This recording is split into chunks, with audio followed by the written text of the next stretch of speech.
O conhecimento científico está presente em todas as situações do nosso cotidiano. Ele pode ser aplicado enquanto a gente dorme, assim que a gente acorda, enquanto a gente anda, enquanto a gente trabalha, enquanto a gente se alimenta. A gente vai aproveitar essa cozinha para analisar um pouco como a química pode ser utilizada para explicar as coisas que acontecem. Eu posso misturar água com sal. Se a gente misturar bem, o sal, como se ele desaparecesse aqui na água, né? Então, nesse caso, eu tenho uma mistura que a gente chama de mistura homogênea. Eu não consigo distinguir as partes que a compõem. Aqui tem água e tem sal, mas eu não consigo perceber a diferença. Por outro lado, se eu misturar água com óleo, a gente vai poder perceber a diferença entre elas, né? Ele já faz umas bolhas e vai separando da água. Eu posso mexer aqui com a colher, mas não adianta, né? Eles ficam separados. Isso daqui é o que a gente chama de uma mistura heterogênea. Essas misturas podem aparecer naturalmente, né? Como a gente tem, por exemplo, na água do mar. Tem água, tem sal, tem iodo. Na cozinha a gente tem vários exemplos, né? O aço que compõe os talheres, o plástico que compõe aqui o apoio da faca, o apoio da panela, a massa do macarrão. Tudo isso são misturas artificiais. Tem várias maneiras de separar as misturas e provavelmente você já fez muitas vezes isso em casa sem perceber. Quer ver?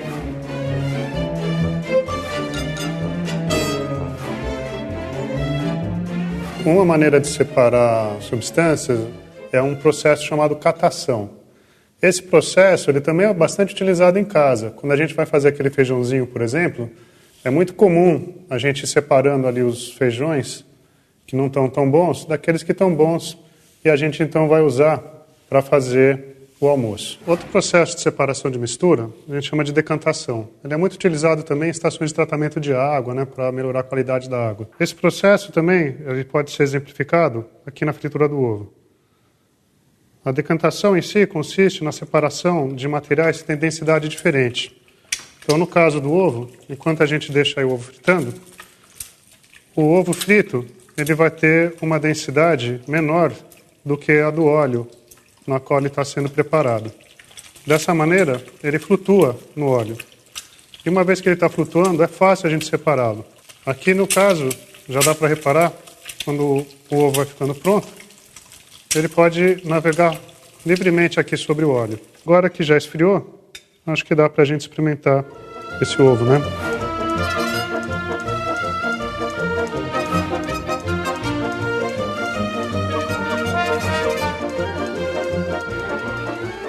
Nós vamos fazer um café do jeito que minha mãe fazia. Pegava o café e jogava diretamente na água. A gente mistura o sólido no líquido e deixa a água ferver. Agora que já está pronto, precisamos dar um jeito de separar o pó do café do líquido, né? Para isso a gente vai usar um processo chamado filtração. A gente passa essa mistura no filtro. Nesse processo, a gente pode perceber que eu estou conseguindo separar o pó de café que está ficando aqui dentro do café líquido que está sendo aprisionado aqui na cafeteira. Esse processo de filtração ele tem várias aplicações. O carro mesmo, né, tem o filtro do óleo, o corpo humano, né, tem uns órgãos especializados em fazer a filtragem do sangue. É um processo que acontece bastante, tanto na natureza, em fenômenos naturais, como em fenômenos artificiais.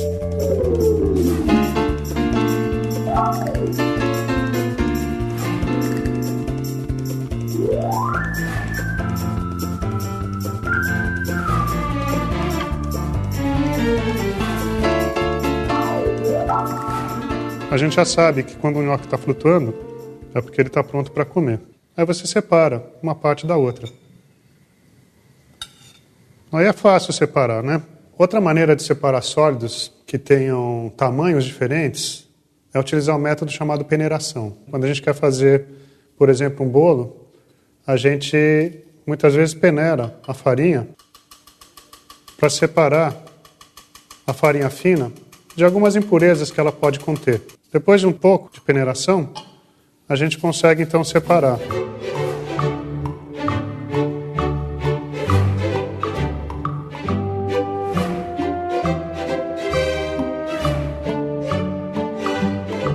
A matéria, ela tem uma série de propriedades, né? Massa, volume, densidade, compressibilidade, elasticidade, entre outras. A massa dá uma informação para a gente relativa à quantidade de matéria que tem num corpo, né? Ou também a gente pode associar a massa com a facilidade ou dificuldade de pôr um corpo em movimento. A gente determina a massa de um corpo usando um instrumento como esse aqui, uma balança. É importante verificar, inicialmente, se ele está calibrado.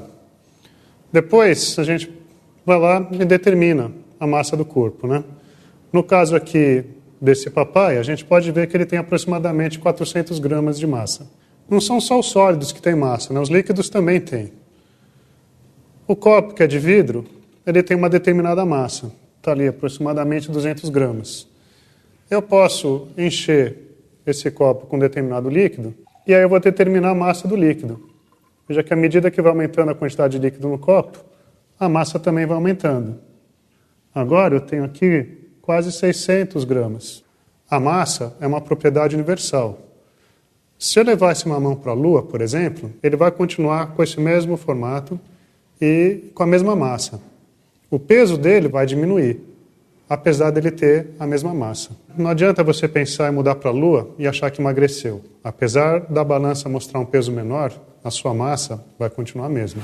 Além de indicar a quantidade de matéria de um corpo, a massa também dá informações sobre a facilidade ou a dificuldade de movimentá-lo, como no caso desses livros. Vou deixar isso mais claro. Se a massa do corpo é muito grande, como por exemplo dessa mesa, eu preciso de muita força para movimentá-lo. Por outro lado, se a massa é pequena, como a dessa cadeira, é fácil movimentá-la de um lugar para o outro. Por exemplo, no caso desses livros, a massa é bem pequenininha, é muito fácil colocá-los de volta no lugar. Outra propriedade da matéria é o volume. O volume mede a quantidade de espaço ocupada pela matéria.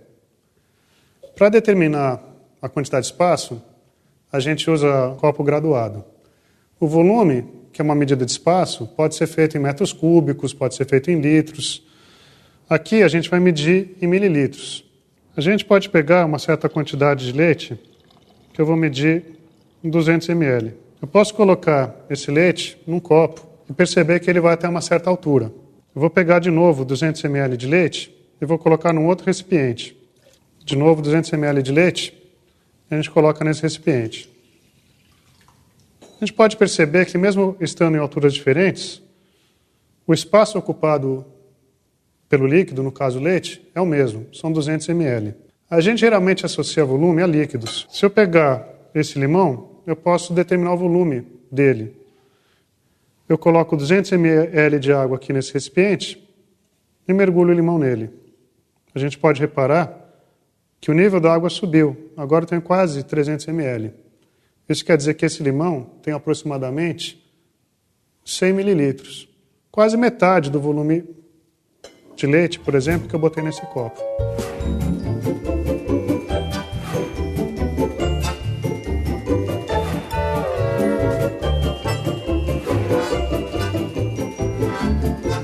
Outra propriedade dos materiais é a compressibilidade, que é a propriedade que alguns materiais têm de diminuir o seu volume sob a ação de uma força externa. Quando a gente comprime o ar, ele diminui de volume. Isso pode ser visto mais facilmente numa seringa.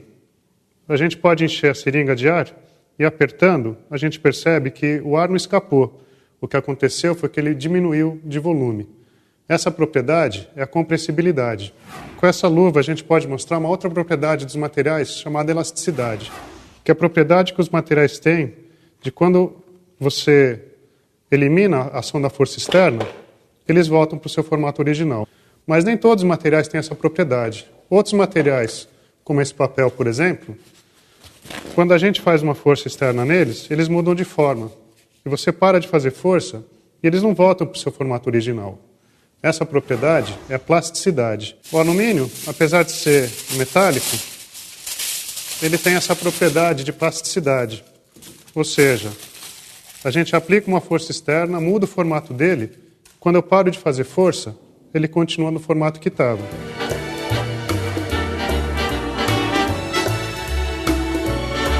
Eu posso pegar algum material e dividindo ele em pedaços bem pequenininhos, e ele não perde as suas características. Se eu pegar esse sal grosso aqui, por exemplo, eu posso dividir em pedaços bem pequenos. De qualquer maneira, ele não perde essa propriedade. Continua sendo sal. As propriedades específicas podem ser propriedades químicas, né? Como a acidez, que a gente observa facilmente no limão, no abacaxi, laranja, né? Nas frutas ácidas em geral. Outra propriedade química também é a solubilidade. A gente já observou. Eu posso misturar o sal na água. E o sal é solúvel na água, né? A gente observa que ele se mistura. Além dessas, a matéria também tem outras propriedades específicas, que são as propriedades físicas. A gente pode observar facilmente que o óleo ele é menos denso do que a água. Então, cada material tem a sua própria densidade. O ponto de fusão, o ponto de ebulição, que são propriedades térmicas da matéria. Além disso, tem as propriedades ópticas também, como a transparência, né? A gente pode observar a água é um material transparente, já o aço é opaco. Essas propriedades específicas podem ser utilizadas para identificar diferentes tipos de materiais.